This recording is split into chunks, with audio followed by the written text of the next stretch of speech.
Hey guys, and welcome to Archery Tag. We are so excited that you're here today.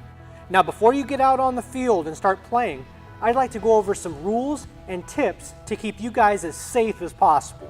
The object of Archery Tag is to eliminate all the players on the opposing team using your foam-tipped arrow.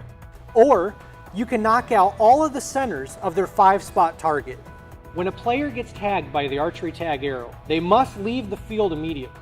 Now there are two ways to get that player back into the game. First, you can catch an arrow in the air, or secondly, you can knock out any of the 5 center targets of the 5-spot knockout. There are 3 ways that you can win an Archery Tag. First, by eliminating all the players on the opposing team.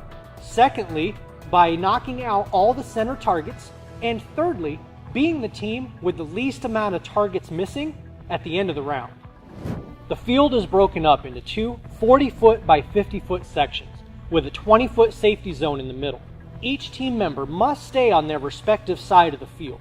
However, a player can enter into the safety zone, but only to retrieve arrows. The player in the safety zone cannot shoot from the safety zone or be hit while they're in the safety zone. At the beginning of each round, each player will receive an Archery Tag mask, bow, and arrows. Now once you've shot all of the arrows that you've been given, it's up to you to get more. And believe me, there's going to be plenty flying around. Something important to remember when shooting your bow is that a headshot or a bow shot will not count. If a player on the opposing team is hit in the head or in the bow, that player is not eliminated from the round. Most importantly, you must wear an Archery Tag mask anytime while you're on the field. Referees will be on the field the entire game to verify if a hit counts or doesn't count. They will also signal the start and stop of play. Make sure to pay attention and follow all of the referee's instructions. Failure to do so could result in elimination from the round. Some of you may have never shot a bow and arrow before in your life, so let's go over a few tips to help you have the most fun. First, let's talk about how to hold the bow. You always want to pull back on the string with your dominant hand. Now I'm right-handed, so I'm going to hold the bow with my left hand and pull back on the string with my right. Now let's talk about how to load your arrow. Simply hold the bow level like this, bring the arrow across the top, and snap the nock onto the string. Now always make sure that the white fletching is pointing up. There are many different ways that you can pull back on the string, but with the finger saver that we've provided, it's best to do 1 finger above and 2 fingers below, just like this. Now that you're ready, pull back on the string with your strongest hand and tilt the bow just a little bit. That way the arrow is not going to fall off the shelf. And now you're ready to fire. It's just that easy.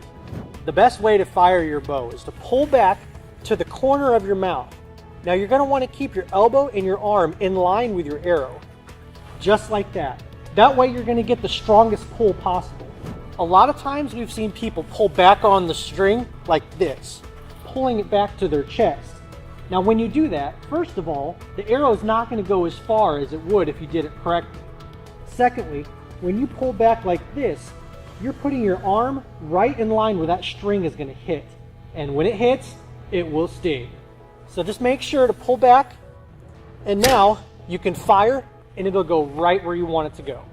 Something to remember when shooting from behind a bunker is never to rest your limb on the bunker itself. You're going to lose a lot of power out of that limb and your arrow is not going to go as far.